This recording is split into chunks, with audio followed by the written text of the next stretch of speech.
The Palestinian flag's message. Flags represent more than just a landmass. They represent all that a country or entity stands for. The Palestinian flag is no different. In fact, Article 31 of the Palestinian National Charter of 1968 states, "The organization shall have a flag, an oath of allegiance, and an anthem," because Palestinians know it is important to have an identity.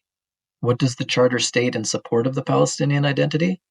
Well, 15 of the 33 articles of the Charter essentially state, Palestine exists to wipe Israel off the map. Let's tell it like it is. Here are a few excerpts from the Palestinian Charter. Article 2.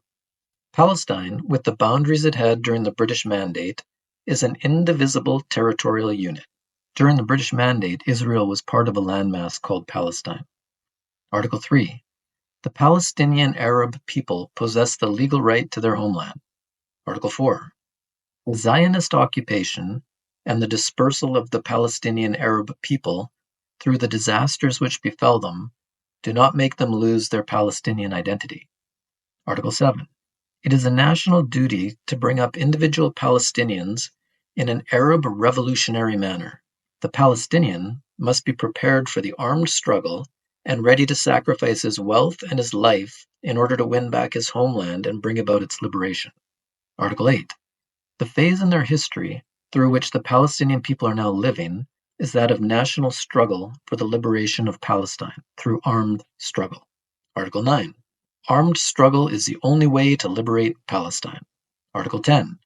Commando action constitutes the nucleus of the Palestinian Popular Liberation War. This requires its escalation, comprehensiveness, and the mobilization of all the Palestinian popular and educational efforts and their organization and involvement in the armed Palestinian revolution. Article 11. The Palestinians will have three mottos: national unity, national mobilization, and liberation. Article 13. Arab unity and the liberation of Palestine are two complementary objectives.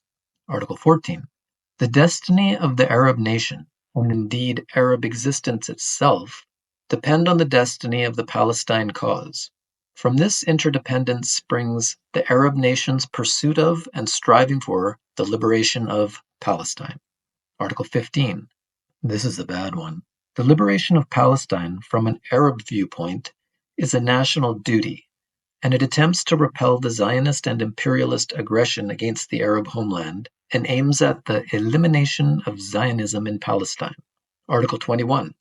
The Arab Palestinian people, expressing themselves by the armed Palestinian revolution, reject all solutions which are substitutes for the total liberation of Palestine. Article 22. The liberation of Palestine will destroy the Zionist and imperialist presence.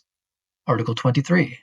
The demand of right and justice require all states to consider Zionism an illegitimate movement, to outlaw its existence, and to ban its operations. Article 26.